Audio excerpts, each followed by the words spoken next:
Hello, friends. Welcome back to my newly reinstated monthly master classes. I had multiple requests from clients to bring these back so that they can watch them as they want to come back to them to get a little refresher as time goes on. So I obliged and I am happily bringing back Coach Michelle's monthly master class. For those of you who may not know me, my name is Michelle Hall. I am a certified primal health coach. I am the head coach of the Body Confident Boot Camp with Coach Bronson Dant. And I also have my own coaching protocol that I am working on as well. I want to preface all of this by saying this is not medical advice that I am providing to you today. It is just a little bit more information and knowledge coming from somebody who is a little more knowledgeable from a coaching standpoint and is not just random gibberish given out from somebody on social media. So, this month we are going to be focusing on stress and stress management and all of that entails because it is so multifaceted and it is such a huge part of most people's lives. So stress it's an inevitability. It is something that we will never be able to avoid, but we can control how we respond to it. Now, no, I said respond and not react. We want to respond to situations. We do not want to react to them because responding is intellectual, reacting is emotional. And we all know that emotions can tend to get us in a little bit of trouble from time to time. So, we'll start off with the different types of stress that people can experience because there's things that some don't even think about that actually do impact you, and it is a stressor in your life, and it's just something that you're like, oh, I thought this was just something that I had to deal with, and it might be, but the way that you are able to handle it can be shifted by just tweaking a few things in your life. So we have the three main forms of stress, which is mental, and that is the most frequent, the most common.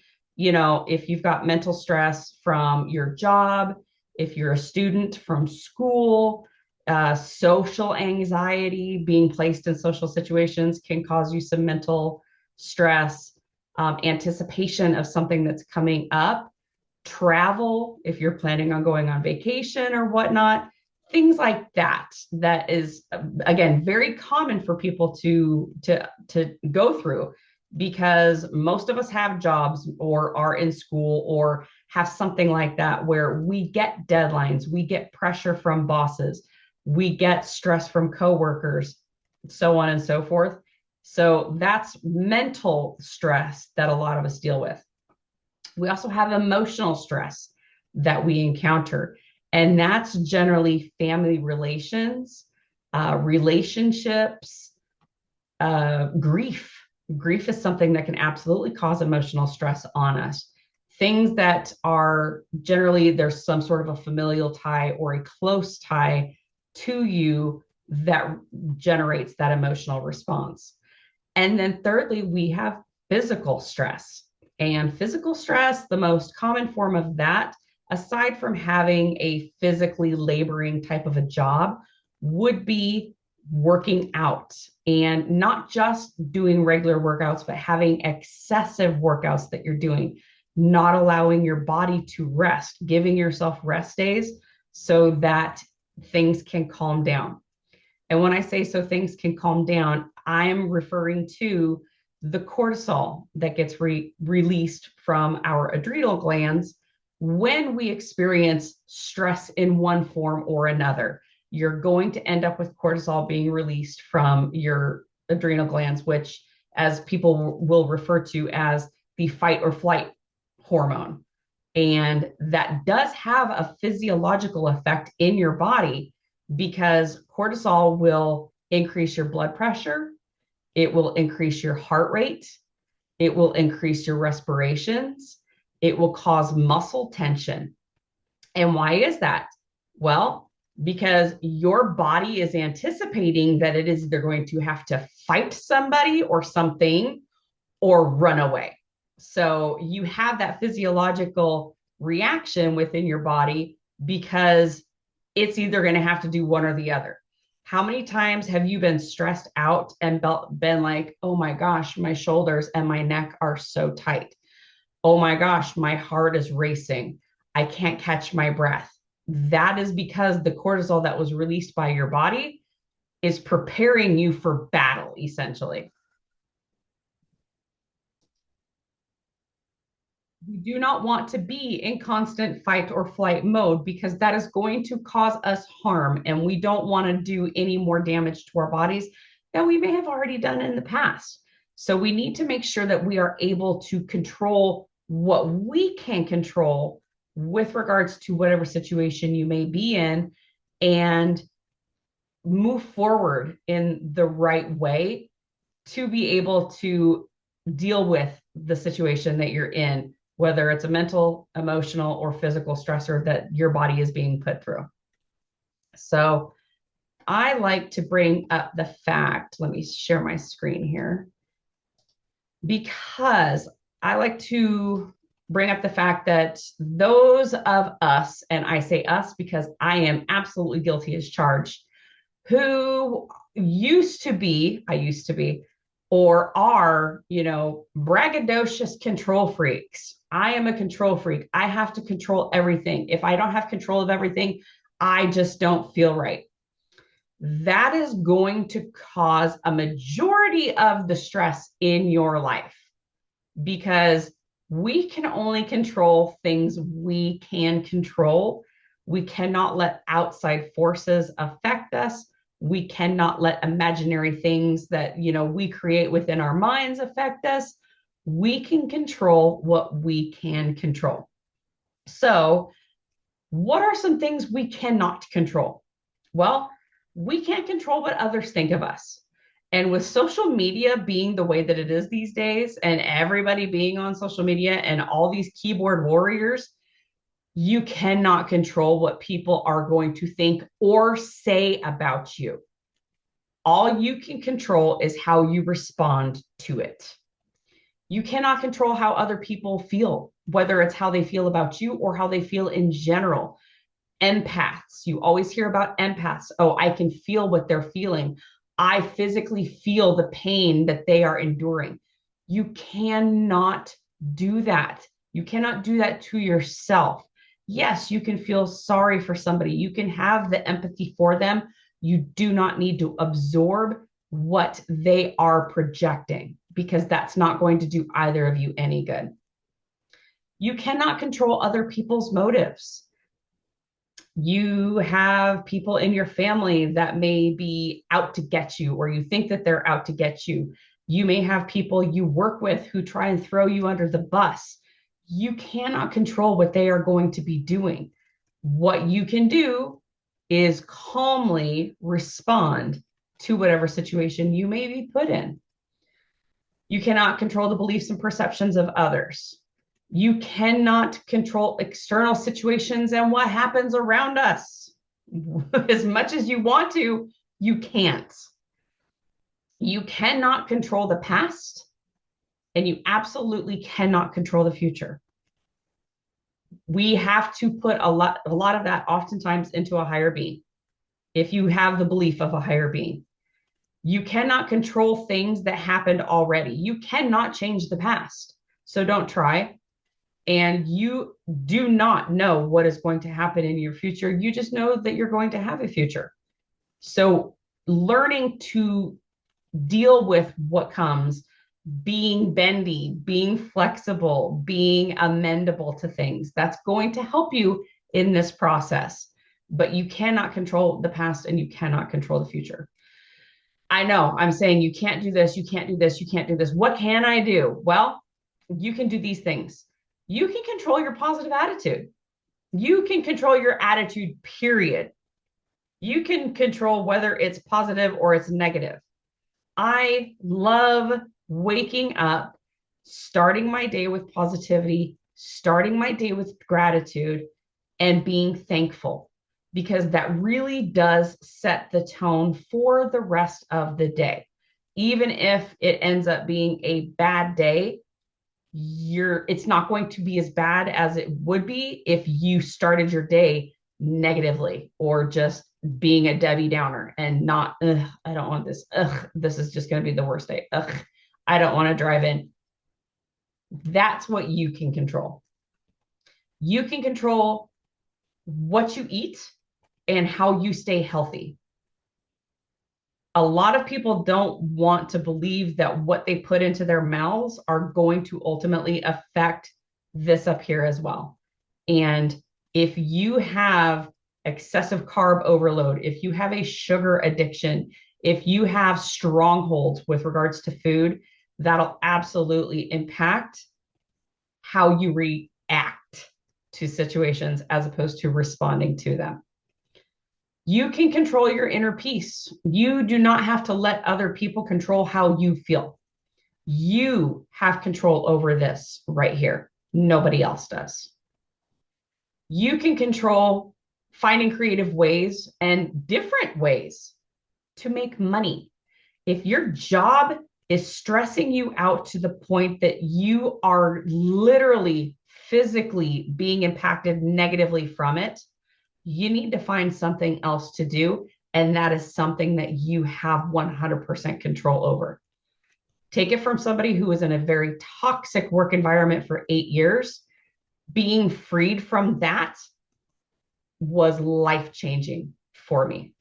You can do the same for yourself. You can control the relationships with friends and family. And when I say that, that also includes putting boundaries in place. Some people disagree with how I feel about that, oh, family is family. You treat them, you have to be with them. You just deal with what you have to deal with because they are family. I disagree. You are absolutely 100% entitled to put boundaries in place to protect yourself and your own mental and emotional health. So you can control the relationships with your friends and family. And then your productivity. You can control your productivity. If you lollygag and you procrastinate and you wait till the very last minute to do something that you know needs to be done, that's you setting yourself up to be in a stressful situation and overrun with that cortisol that's going to affect you. That's not a good thing to do. That's not a good way to live. When you have a schedule set up, you know that you have things that you need to get done within a certain amount of time. Allow yourself the time to complete said tasks, and that will help keep the stress level down as well. So that's my little spiel there about control freaks and how it can negatively impact you or help you with growth and being able to keep yourself out of super stressful situations. So what are some tools that you can use to be able to help you deal with stress, cope with stressful situations? So first off is take a break. Take a breather. Just close your eyes. Breathe in. Breathe out. Because when we get overwhelmed and we feel super stressed out, our breathing tends to get shallow, which again results in the rolling of the boulder down the hill as far as what's going to happen and how we're going to react as opposed to respond to something. So stop, take a breath. I know a lot of people who will do this exercise where they will breathe in and they will breathe out. They will breathe in, they will breathe out. And they follow their finger while they take 5 breaths. And it may sound stupid and it may look stupid. You don't have to do it in front of everybody. You can have your finger in your hand in your lap and just do it this way. Breathing in and breathing out so that you're able to keep things a little bit more mellow. You're able to keep things a little bit more calm, and you're not jumping to a reaction. you can allow things to kind of process while you take a breath. Okay. Second stress reliever is kind of goes against one thing I said at the beginning, which is exercising regularly. That doesn't mean going and doing HIIT exercises 7 days a week. That doesn't mean doing 2 hours of lifting 5 to 7 days a week. It can mean going out for a walk. I used to go take walks during my lunch break just to get out of the office environment that I was in, to get fresh air, to get sunlight, because that is absolutely important, and just to kind of recharge my batteries and do almost a little bit of a reset. You don't have to go out there and think about work. You can think about other things. You can listen to music. You can meditate while you're walking. You can pray while you're walking. But doing some form of exercise is going to give you that little boost of endorphins, and again, make the situation a little easier to deal with that you may be presented with during the day. Sleep. It seems like stress and sleep go hand in hand, right? You stress out, you don't sleep well. You don't sleep well, you don't deal with stress very well. There is a direct correlation between the two of those. So I know if you have difficulty sleeping, it can add to an already potentially stressful situation. So that's why it is so unbelievably important to maintain healthy sleep hygiene habits and making sure that you get a good, solid sleep routine in every single night.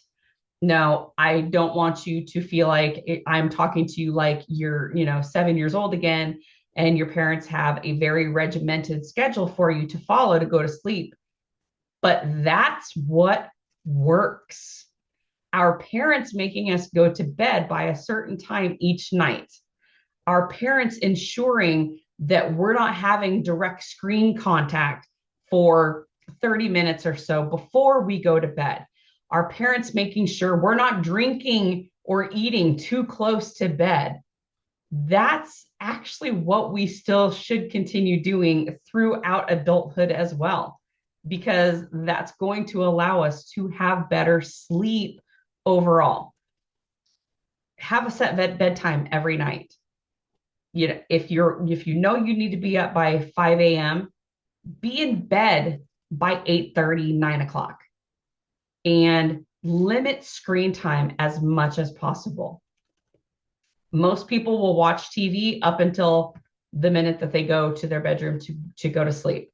You're getting all of that exposure, you're getting all of that stimulus immediately before you are supposed to be just completely decompressing and relaxing and sleeping. So it'll either cause issues with falling asleep or staying asleep.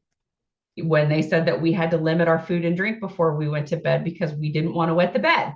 Well, how many people have to get up in the middle of the night to use the restroom because they drank water too late, or they ate too late, or they just ate too late and it's sitting in their stomachs like a log, and it's just making it very uncomfortable for you to sleep.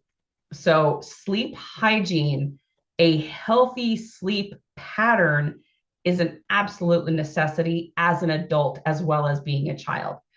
You can't expect to stay up until 11 o'clock at night, be up at 6 o'clock in the morning, and be a happy, functioning adult throughout the rest of the day, especially if the sleep that you got was not solid and was just kind of basically garbage sleep.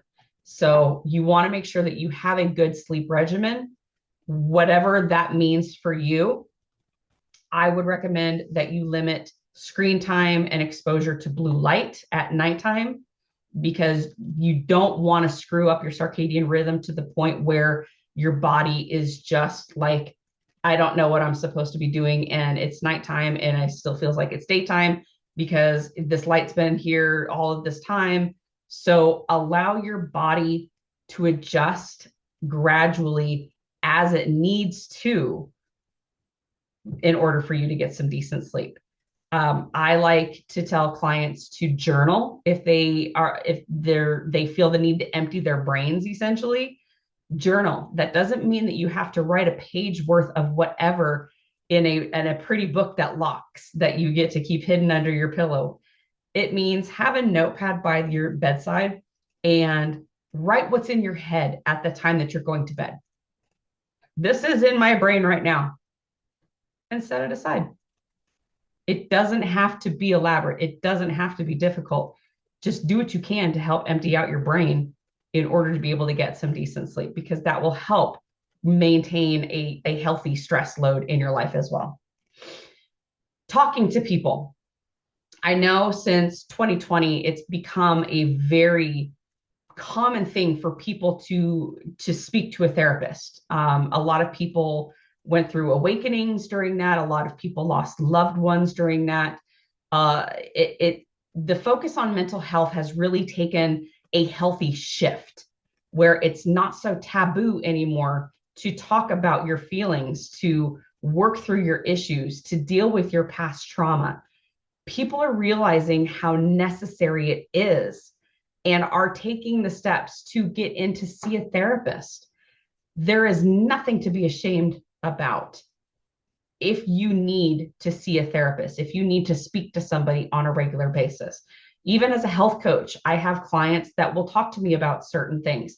I keep it within my course and scope of knowledge, but talking to somebody is not something to be ashamed of. If it is going to help you maintain a healthy and proactive and happy life, then absolutely do it. There is nothing to be ashamed of with regards to that. And then finally, goals. Setting realistic goals for yourself. How many times have you set goals on a Sunday night or a Monday morning and you didn't come close to any of those? How many of you have set goals at the beginning of the year? New year, new you, right? Setting these unrealistic goals. And I am going to do this by this point of time because I have to do it. That's what I want to do. Or setting unrealistic health goals or body comp goals for yourself. You have to be real with it. If you're not real with it and it ends up being a failure, that is going to cause you stress. Is that going to help you in any shape or form? I don't think so. So those are some tips and things that you can do, along with some other tips and tricks here that I've got. Let me share my screen again. And we've got self-care. So I am, again, a huge proponent of self-care as well. I am all about the mindset and I am all about self-care. Self-care is not selfish. If you have been raised with that belief, erase it from your mind, because it's not. So some self-care tips are, make time for your hobby. Self-care isn't just about skincare or going to the spa or getting a manicure and pedicure. It's doing things that make you happy, doing healthy things that make you happy. Going to the bar and getting snockered on the weekends might make you happy, but it's really not benefiting you. So let's make sure that, it's a positive thing that you're doing for yourself. Exercising, dancing, lifting weights, going for a walk, just spending time for you. That is going to help you considerably. It can be a hobby. Sitting outside on my front porch every morning is honestly becoming a hobby for me, because it's how I start my day every day, and it's something I enjoy. Treating yourself with nutritious foods. Our bodies need to be functioning properly. We need to take care of them and do everything we can to keep them in the best shape possible. Avoiding sugars, grains, vegetable and seed oils, things that are inflammatory and can cause issues not only physically, but also mentally.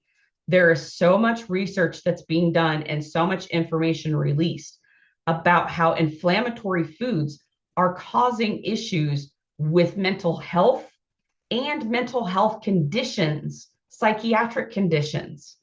Ketogenic diets we've known have been used for years to help with epilepsy, but they're also proving to now be beneficial for people who have depression and anxiety, who have schizophrenia, who have bipolar disorder, things like that. More studies are being done on them, but it's proving that what you put in your body is also going to affect your mind. Meditate for a while. Meditation, deep breathing, prayer. Those are things that are going to help you maintain some form of, I guess you can say, zen or peace within you that will help stressful situations not feel as bad as they did before. Talking about it, again, I like to have the visuals here so that you guys can see it. Talking with other people about it, a trusted relative or a friend, a therapist, your health coach, whoever it is that you can trust and who won't go and talk about you to other people. That's the type of relationship you want to have with somebody, to be able to get out what it is that you're feeling and express yourself in a healthy manner. And as I tell my clients, let's be here for each other. The whole point of being in, our boot camp program is you've got the camaraderie, you have the community, you have your coach, but you also have other people who are experiencing similar things that you are, who are going through the same journey or similar journeys as you. Utilize that relationship and bounce things off of each other. Ask people questions, ask for recommendations on things. Ask, hey, has anybody else ever felt like this? What helped you get through it? Because you don't have to internalize everything. You don't have to be heavy all the time. You don't have to keep it inside. And I want to make sure that people are comfortable with that and that it is okay to talk about it. It is nothing shameful. It is nothing to be embarrassed about. We all go through stuff throughout our entire lives.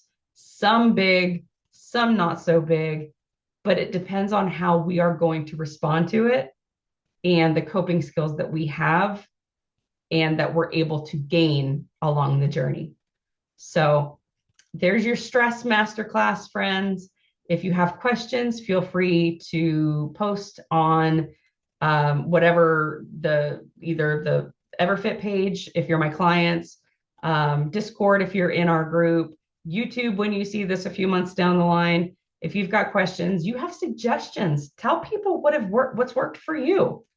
Let people know that they are not alone and that you can get through it. And there is light on the other side. Just always remember that. So I hope everybody has a fantastic day and take care of yourselves.